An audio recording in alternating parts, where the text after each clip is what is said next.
My childhood was spent in a small village where everyone knew each other and secrets only lived in the shadows of the old oak tree at the cemetery.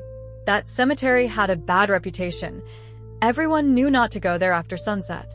It had once been an ordinary burial ground, but everything changed about 20 years ago when a strange man came to town. He had no name, or at least no one remembered it. People called him the Wanderer. He moved into a derelict cabin near the cemetery and rarely left it. The only time anyone saw him was at night, carrying a single candle to the graves, muttering something under his breath. Weeks passed before the townsfolk began noticing peculiar things, strange symbols appearing on the gravestones, resembling bloody runes. Birds stopped perching on the cemetery's trees. Even the dogs refused to go near its gates. Then, just as suddenly as he had arrived, the Wanderer disappeared. He left behind not just an empty house but whispers, stories of something he had awakened beneath the graveyard. Something that should have been left alone. Old-timers swore that whatever it was had caused people to go missing, those brave or foolish enough to investigate the cemetery's lore. I was 17 when I first heard the story. It sounded like just another tall tale meant to scare kids, but that fall, my friends and I decided to prove otherwise. There were 4 of us, me, Max, his younger sister Anna, and my best friend, Sasha. We were determined to uncover the truth. At 10 p.m., armed with flashlights and a bottle of soda that Sasha brought as a victory drink, we stood at the cemetery gates.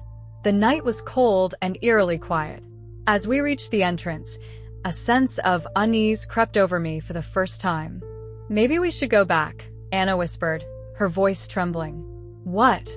Afraid of ghosts?" Max smirked, though his grin looked forced.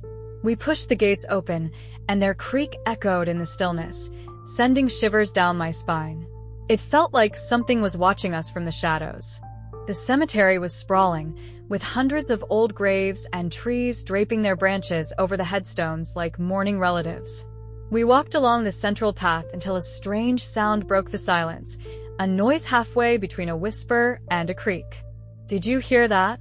Sasha asked in a hushed voice, stopping in his tracks. We all nodded, but instead of answering, Max took a few more steps forward. That's when his flashlight began to flicker and died. He clicked it back on, and the light returned, but only for a moment before vanishing again. "This is ridiculous," he muttered, fiddling with the batteries. But Sasha's beam landed on something, or someone, standing near a gravestone. It was a figure, silhouetted against the darkness, motionless. Its face was obscured by shadows. Then, slowly, it started moving toward us. We froze. The figure didn't hurry, didn't stumble. It moved with an eerie, deliberate slowness. My breath hitched as the beam of Sasha's flashlight caught glimmers of something metallic in its hand. A blade, perhaps, or something worse. Who's there?" Max called out, his voice cracking as he raised his now useless flashlight like a club. None of us dared to move. The figure stopped just a few feet away, its face still obscured. Then, in a voice that sounded more like the scraping of dry leaves, it spoke. "You shouldn't be here." Anna grabbed my arm, her nails digging into my skin. The voice didn't belong to any of the townsfolk. It was hollow, unnatural, and wrong. "We didn't mean any harm," Sasha stammered, stepping back, his flashlight shaking in his hand. We were curious." The figure tilted its head slightly, as if considering us. The metallic object in its hand shifted, catching the light again. It was a long, rusted sickle. "Curiosity killed the cat," it rasped. Then, without warning, it lunged. "Run!" Max yelled, shoving Anna toward the gate. We bolted, the sound of heavy, uneven footsteps pounding the earth behind us. The figure didn't chase us far, stopping at the edge of the central path. But its presence loomed like a shadow, its breathless rasping echoing long after we'd escaped the cemetery. When we finally stumbled back to the safety of the village, none of us spoke. Max and I exchanged glances, and though we didn't say it aloud, we knew this wasn't over. That figure, it hadn't been human. The next morning, we met at the small diner near the center of town. Max was already waiting in a booth, nursing a mug of coffee. His sister sat beside him, staring out the window with dark circles under her eyes. "Did you see its face?" Sasha asked as he slid into the seat across from them, his voice hushed. Max shook his head. "No." "I don't think it had one. Just shadows." I couldn't bring myself to touch the plate of eggs and toast the waitress had set in front of me. My mind was racing. What was it? A ghost? Some kind of deranged squatter? The Wanderer, returned from wherever he disappeared to? "We can't just leave it like this," I said finally, breaking the silence. Everyone turned to look at me. That thing, it wasn't just protecting the cemetery. It said we shouldn't be there. Like it knew something we didn't. "You want to go back?" Anna's voice was incredulous. "Are you insane?" "No," y replica firmly. "Not at night, at least. But during the day? Maybe we can find something, evidence or clues about what happened with the Wanderer." Max frowned but nodded reluctantly. "We go during the day, but we stick together. No splitting up, no heroics." We returned to the cemetery that afternoon. The sunlight didn't chase away the unease. The place looked just as sinister in the light of day.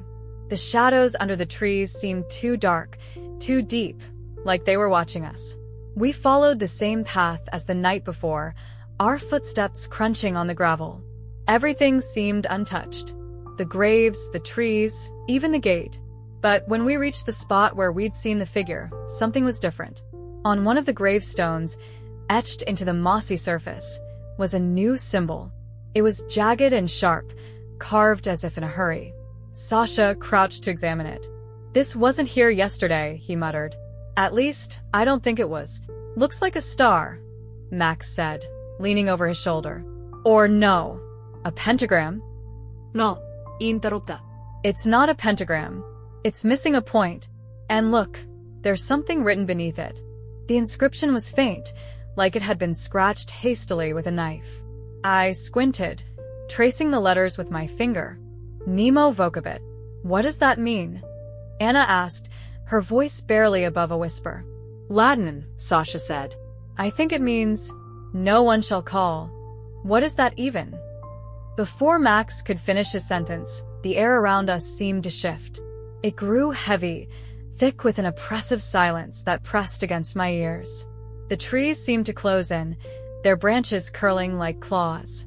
And then we heard it, a soft, distant whisper. It came from everywhere and nowhere, words indistinguishable but carrying an unmistakable urgency. Sasha's flashlight flickered on and off, though it was broad daylight. "Maybe we should," Anna started, but the whisper grew louder, cutting her off. This time, the words were clear. "Leave." We didn't need to be told twice. That night, I couldn't sleep. The whisper haunted me, looping over and over in my head. I sat by my window, staring out at the village, when I noticed something strange. Down the street, near the edge of the woods, a faint light bobbed in the darkness. It was moving, heading toward the cemetery. Someone else was going there, and something told me they wouldn't come back. The figure near the woods that night haunted my thoughts. I knew I couldn't let it go. Before I could second-guess myself, I grabbed my jacket and flashlight and slipped out the door. The streets were empty, the village eerily quiet as I followed the flickering light into the darkness. The cemetery gate stood ajar, swaying slightly in the night breeze. The air was colder here, heavier, as if the place itself was alive and waiting. I hesitated, gripping the flashlight tighter, then stepped inside. The figure was standing by the same gravestone where we'd seen the strange carving. It wasn't the shadowy entity from before, but a man, tall, with a gaunt face illuminated by the lantern he held. His eyes were sunken, his expression blank. "Who are you?" asked, my voice trembling. He turned slowly, as if moving through water. When he spoke, his voice was flat, monotone. "The dead cannot rest. You have seen the signs." "What are you talking about? What's happening here?" The Wanderer opened the door. The man said, stepping closer, "The wrong door. It cannot be undone." I took a step back. "What door? What did he do?" The man's eyes flicked to the gravestone. "This place is not sacred. It is a threshold, a doorway between worlds. He thought he could control it. And the thing we saw last night? He smiled, a cold, humorless expression. It's only the beginning. Before I could press him further, the ground beneath us trembled. A low, guttural growl rumbled through the cemetery, rising from the earth itself. The man's expression darkened. It's awake. He dropped the lantern and ran, disappearing into the shadows. I turned to follow, but something stopped me. From the corner of my eye, I saw it, a hand, clawing its way out of the dirt near the gravestone. Then another. And then I ran. We left the village the next morning. None of us spoke about what happened or what we saw. The rumors grew wilder in the weeks that followed. Strange lights at the cemetery, whispers in the night, people going missing. But we never went back to find out more. Some doors, I realized, are better left closed.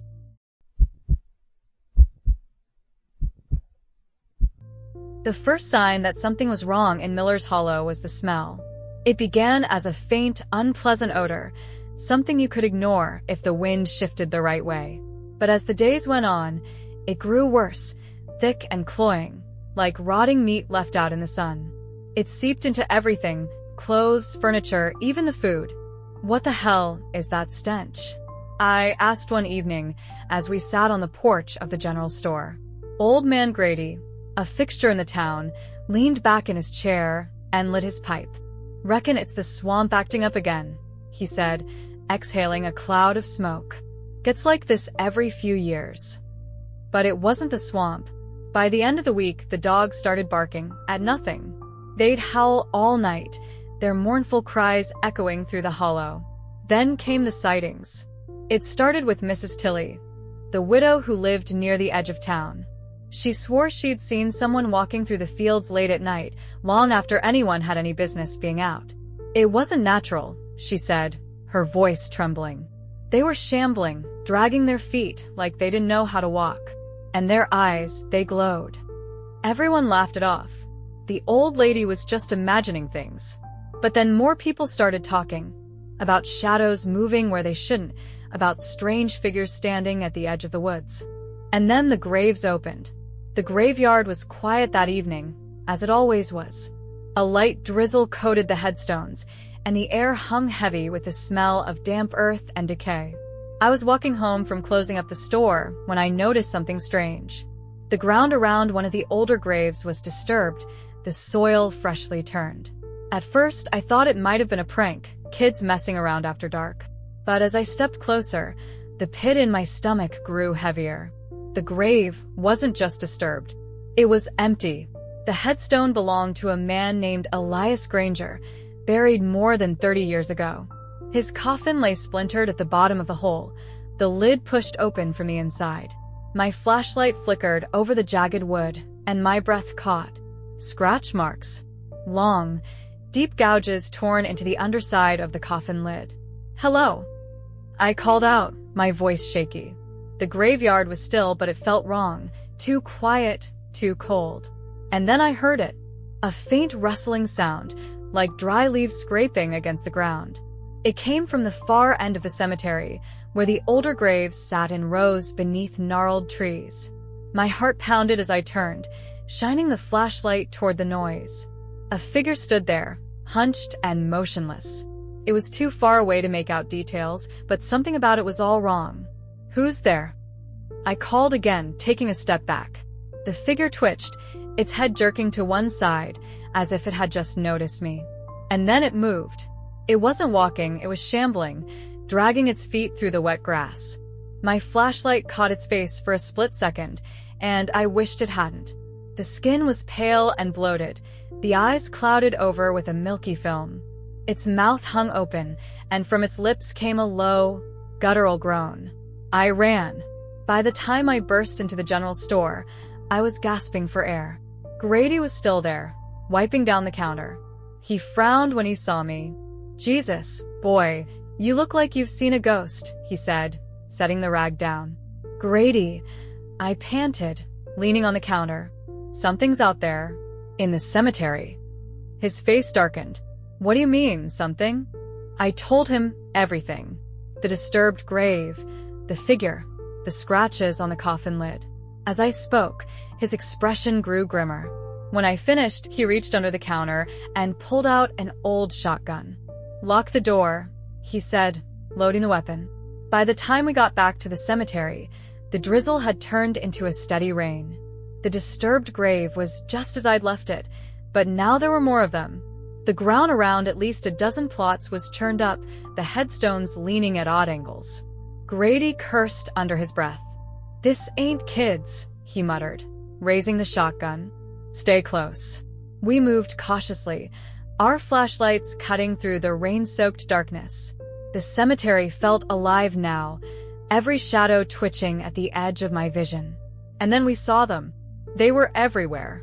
Figures stumbling through the rows of graves, their movements jerky and uncoordinated. Some still had tattered shreds of clothing clinging to their decayed bodies. Others were little more than skeletons, their empty eye sockets seeming to stare straight through us. "Holy hell," Grady whispered. One of the creatures turned toward us, its head lolling unnaturally to one side. It let out a wet, gurgling moan and began to lurch forward. The others followed, their groans rising into a horrible, discordant chorus. "Run," Grady said, his voice low and urgent. "But, run." He fired the shotgun, the blast echoing through the cemetery.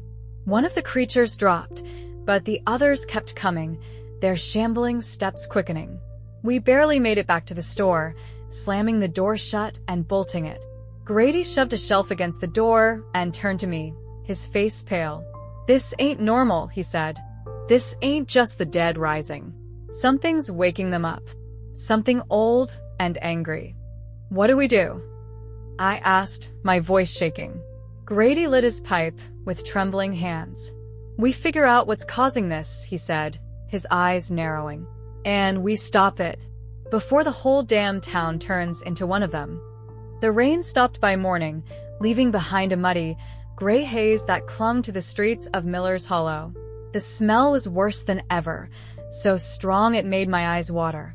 The events at the cemetery were seared into my mind, but as I walked through town with Grady, it became clear we weren't the only ones who had noticed something was wrong. Mrs. Tilly was on her porch, clutching a rosary and muttering prayers. Across the street, young Billy Carter stood frozen, staring at the woods with wide eyes. He didn't even flinch as Grady called out to him. And then there was the livestock. At the edge of town, near the old Miller farm, we found the first real signs of what we were up against. The barn door hung open, the wood splintered as if something had forced its way inside.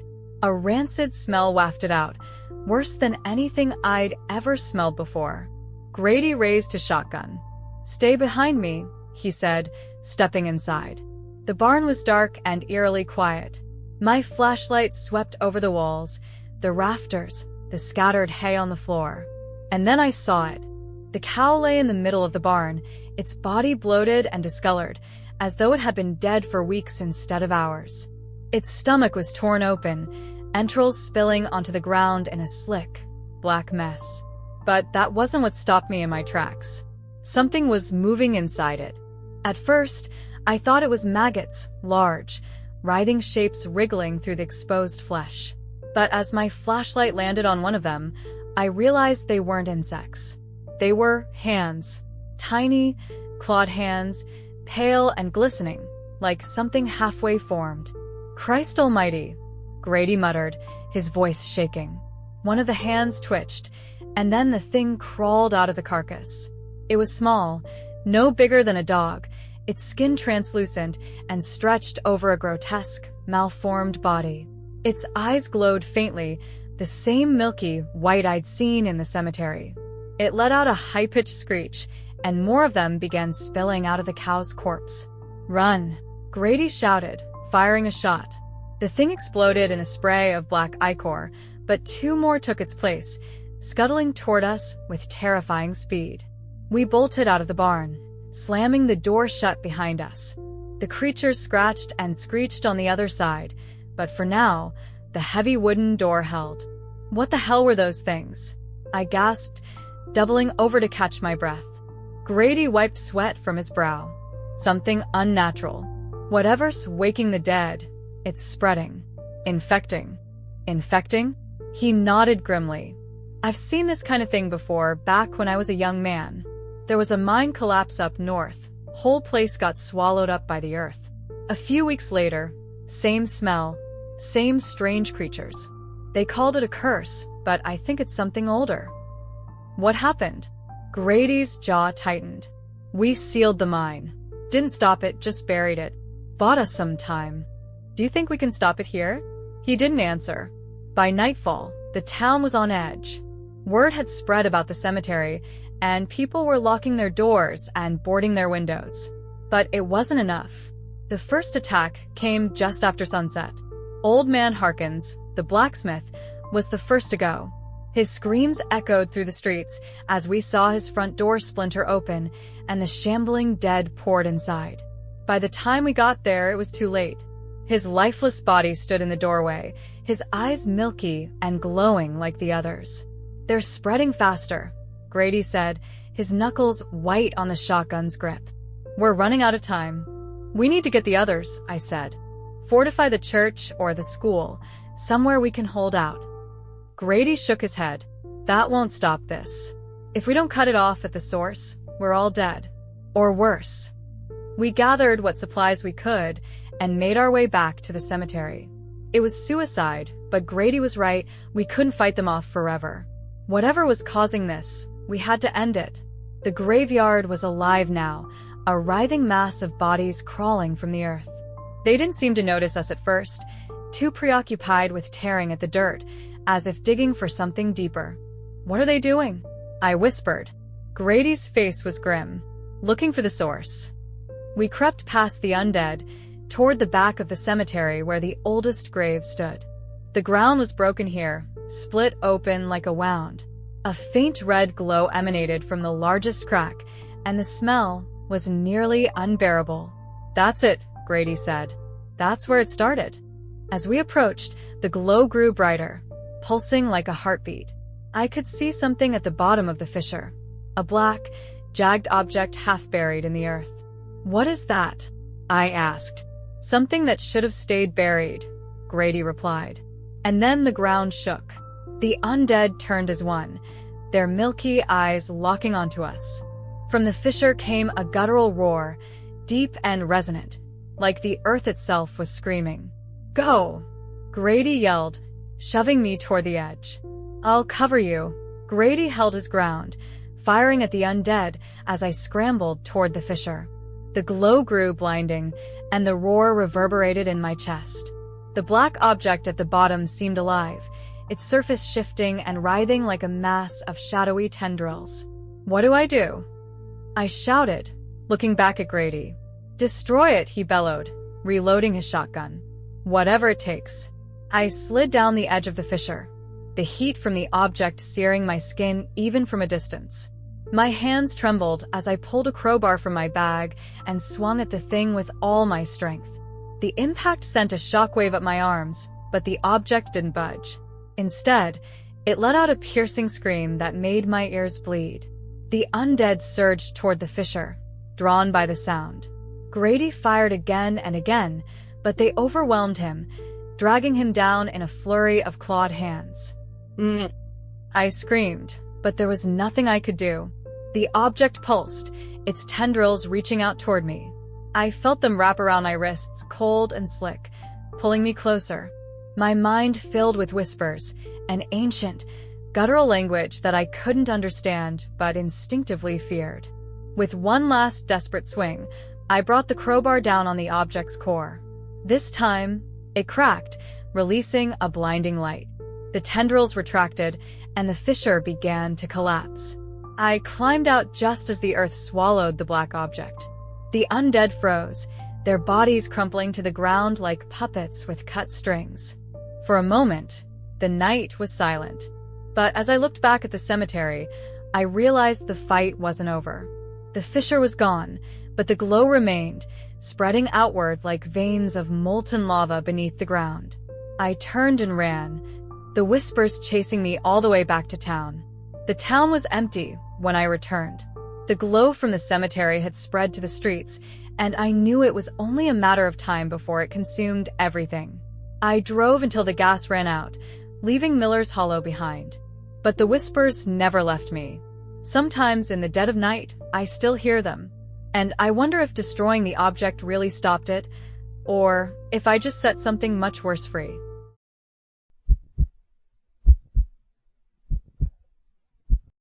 Sophia had always been drawn to old places. There was something about their silence that comforted her, as if the weight of their history could drown out the noise in her mind. That's why she took the job cataloging artifacts at Blackthorn Manor, a sprawling Victorian estate on the edge of a dense, ancient forest. The locals warned her to stay away. The manor, they said, was cursed. Over the years, its inhabitants had disappeared one by one, leaving behind only rumors of strange occurrences, shadows moving without light, whispers in the halls, and a door that no one could open. Sophia didn't believe in curses. She believed in history, in facts, and in her own curiosity. The door, in particular, intrigued her. It was a massive oak slab at the end of the east wing, bound with iron and etched with strange symbols. Despite its age, it was unmarked by time, its surface smooth and unyielding. She asked about it on her first day. "That door," the caretaker, Mr. Finch, said, his expression darkening. "Forget about it. It's not meant to be opened." Why? Sophia pressed. He leaned in, his voice low. "Because the last person who tried disappeared. And the ones before that, too." For weeks, Sophia resisted the pull of the door. She focused on her work, cataloging the manor's treasures, faded paintings, dusty tomes, and delicate porcelain. But the door loomed in the back of her mind, a riddle she couldn't ignore. One night, as she wandered the halls with her lantern, she noticed something she hadn't seen before. A faint line of light seeped from beneath the door, pulsing softly, like a heartbeat. She approached it, her hand trembling as she reached for the handle. To her surprise, it was warm to the touch. The symbols on the door began to glow, and a voice whispered from the other side, "Find the key." The next morning, Sophia began her search. She combed through the manor's library, its attic, and even the caretaker's quarters. Finally, in the basement, she found a small, intricately carved key hidden inside a hollow book. That night, she returned to the door. The key fit perfectly, and as it turned, the door groaned open. Beyond was a staircase, spiraling down into darkness. The air was heavy, filled with a metallic tang that made her stomach churn. But something pulled her forward, a sense of inevitability, of destiny. Sophia descended the spiral staircase, each step echoing into the oppressive darkness below. The faint glow of her lantern barely pierced the shadows, and the walls seemed to press closer the deeper she went. The air grew colder, biting against her skin, and the metallic tang she'd smelled earlier became overwhelming. At the bottom of the stairs, she found herself in a cavernous chamber. The walls were lined with jagged, obsidian-like stones, and the floor was etched with the same strange symbols as the door above. In the center of the chamber stood a pedestal, and on it a small, blackened mirror. It wasn't just dark, it seemed to drink in the light around it, leaving the area in an unsettling gloom. Sophia's chest tightened. She didn't want to approach the mirror, but her feet moved on their own, as if drawn by an invisible force. As she got closer, she noticed her reflection, or what should have been her reflection. The figure in the mirror was not her. It looked like her, same face, same eyes, but its expression was wrong. Too calm, too knowing. Its lips moved, whispering words she couldn't hear. "Who are you?" Sophia asked, her voice barely above a whisper. The reflection smiled. "You already know." Sophia stumbled back, her lantern shaking in her hands. The whispers grew louder, rising from the symbols on the floor, from the walls, and from the mirror itself. "You shouldn't be here," the voice from the mirror said. Its tone was soft, almost kind, but it sent chills down her spine. I found the key," Sophia stammered. "The door opened for me. The door opens for the chosen," it replied, stepping closer to the glass. "But not all who are chosen survive." Sophia's heart raced as the figure in the mirror placed its hand against the glass. She felt an unnatural pull, a force trying to drag her forward. "What do you want?" she asked. The reflection tilted its head. "To take your place." Before Sophia could react, the mirror cracked, splintering into a web of black lines. The reflection's hand shot through the glass, grasping her wrist with a grip like ice. Sophia screamed and yanked her arm back, but the hand didn't let go. The reflection began to emerge from the mirror, its body warping and twisting as it broke free. Its features shifted, its resemblance to her growing sharper and more exact with every second. "You can't escape," it hissed. Desperate, Sophia swung her lantern at the mirror, shattering it completely. The figure let out an unearthly screech as the shards exploded outward, cutting into her face and arms. The chamber began to shake. The symbols on the floor flared with a blinding light, and the whispers turned into deafening screams. Sophia scrambled up the stairs, her bloodied hands slipping on the cold stone. When she reached the top, the door to the east wing slammed shut behind her, sealing the staircase forever. Sophia stumbled into the hallway, gasping for air. But the manor was no longer the same. The walls pulsed with a sickly, organic rhythm, and the light from her lantern flickered as if struggling to stay alive. Shadows moved on their own, darting along the walls and ceiling. She made her way to the front door, but it wouldn't budge. The windows were the same, their glass fogged over with an unnatural mist. And then she saw it, herself, standing at the end of the hallway. It was the reflection, fully formed, its eyes glinting with malice. It smiled, holding something in its hand. Her face went pale as she realized what it was. "The key." "You open the door," it said, stepping closer. "Now you belong here." Sophia backed away, her heart pounding. "No." "This is my life. My world." The reflection laughed, a hollow, echoing sound. "Not anymore."